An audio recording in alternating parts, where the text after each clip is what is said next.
In this unit, we will talk about HTAP. HTAP stands for Hybrid Transactional and Analytical Processing. Just as the name suggests, it is a hybrid solution or hybrid database that can handle two types of workloads, OLTP and OLAP, at the same time. OLTP normally works with row-based data, while OLAP is often biased towards columnar storage. The line between OLTP and OLAP is actually blurring, but for the purpose of our discussion, let's assume it is still the case.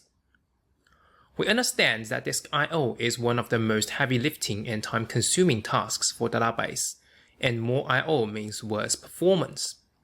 Here is a hypothetical example to compare I/O overhead between row-based and column-based storage. When inserting one row, row-based storage needs to access one data block only, while the column-based data store needs to access 3 data blocks. However, for the aggregations, row-based storage requires access to 3 blocks, while the column-based storage only needs to scan 1 data block. The insertion example is a typical OLTP scenario, and the aggregation example is a typical OLAP scenario.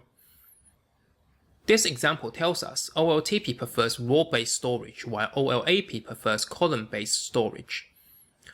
Of course, data blocks accessing and scanning efficiency is not the only difference between two workloads.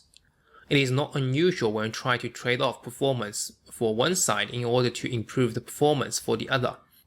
However, as long as two workloads exist in the same database on the same table, you cannot make both workloads happy simultaneously. We already know that TiKV is a key value store which is role-based. It is good for OLTP. To crack the OLAP problem, TiDB's solution is to add another server into the cluster called TiFlash. TiFlash provides column-based storage and relies on the same Raft algorithm to replicate data from TiKV in real time. Replicating data to TiFlash does not block TiKV write operations. It also provides consistent reads like TiKV and ensures that the latest data is returned. TiFlash joins the group as a learner role, which means it will never become a leader. After deployment, table data will not be synchronized to TiFlash by default. The synchronization function needs to be explicitly enabled.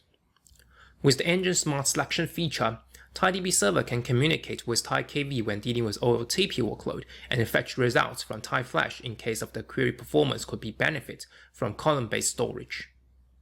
We'll cover how to use TiFlash in the training course called TiDB Specific Features.